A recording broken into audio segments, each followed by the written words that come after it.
কদিন ধরে যা বৃষ্টি শুরু হয়েছে তা তো বলার কথাই নেই। আর হ্যাঁ, বৃষ্টির নাম করছি বলে এটা ভেবো না যে আমি এখন ওয়াটা ইটিনের ডে চ্যালেঞ্জ বা খিচুড়ি খাওয়ার ভিডিও তোমাদের সাথে শেয়ার করবো। তোমাদের সাথে কিছুদিন আগে শেয়ার করেছিলাম যে আমাদের ড্রাগন গাছে একটা ড্রাগন হয়েছে। হ্যাঁ, এর আগেও একটা হয়েছিল, যদিও সেটার ভিডিও করেছিলাম, কিন্তু পোস্ট করার মতো তখন অত সাহস হয়ে উঠেছিল না, মানে বুঝতে পারিনি যে এই ভিডিওগুলো কিভাবে শেয়ার করব। তো যাই হোক, এত ব্লগের এত ভালোবাসা দেখে আমার তো খুব ইচ্ছা করছে অনেক অনেক ভিডিও পোস্ট করতে। কিন্তু ভিডিও করতে তো ভালো লাগে, এডিট করতে প্রচন্ড পরিমাণে ল্যাদ লাগে। অনেকে বলে ভিডিও করা কি এমন কঠিন কাজ, খালি তো ঘরে বসে ভিডিও করলে আর পোস্ট করলেই হয়ে যায়। ভাই রে ভাই, তোদের জন্য বুক ভর্তি সমবেদনা। যাই হোক, এইসব মানুষের কথা না ভেবে সামনে এগিয়ে চলাই ভালো, কারণ তুমি ভালো করো আর খারাপ করো, অল টাইম এরা তোমার খারাপ ধরতেই ব্যস্ত। তাই আমার তরফ থেকে তোমাদের জন্য একটাই টিপস, তোমরা তোমাদের জগতে অনেক ভালো থাকো, নিজের মতো খুশি থাকো, আর নিজের সব স্বপ্ন পূরণ করো।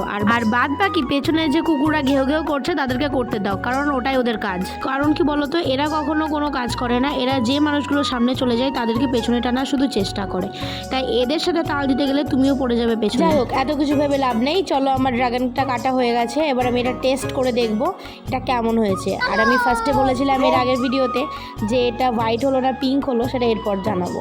আর আমার সাথে ছিল অনেক পুচকি বাচ্চা, তো সবাই মিলে খাবো, কারণ আমি একা এইটার টেস্ট আমি আগেও খেয়েছি, ভালো লাগে না আমার খেতে, যার জন্য আমি সবাইকে নিয়ে বসেছি, কারণ আমি এক কুচি টেস্ট করে তোমাদের দেখাবো, আর বাদ বাকি সবই এদেরকে দিয়ে দেবো। আর এই বর্ষার দিনে এত পরিমাণে চুল পড়ছে না, যার জন্য আমি একটা চুলে হেয়ার প্যাক দিয়েছিলাম, তাই জন্যই গামছা দিয়ে চুলটা ওভাবে ছাড়া ছিল।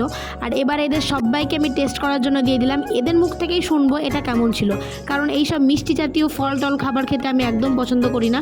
এরা খাওয়ার পোকা, এরাই একমাত্র স্বাদ বুঝবে। তো এদের প্রচণ্ড ভালো লেগেছে, মানে এরা বলছে আগের ড্রাগনগুলোর থেকে এটা নাকি অনেকটা মিষ্টি, কিন্তু আমার যদিও লাগলো না। এরপর দেখলাম মা রান্না করছে, মাকে গিয়েও দিয়ে দিলাম, আর তারপর মাও বললো না এটা অনেকটা ভালো খেতে। আমি একমাত্র ব্যক্তি যার এই ড্রাগন জিনিসটা একদম পছন্দ হয় না। আর তোমাদের কাদের ভালো লাগে অবশ্যই কমেন্ট করে জানিও কিন্তু।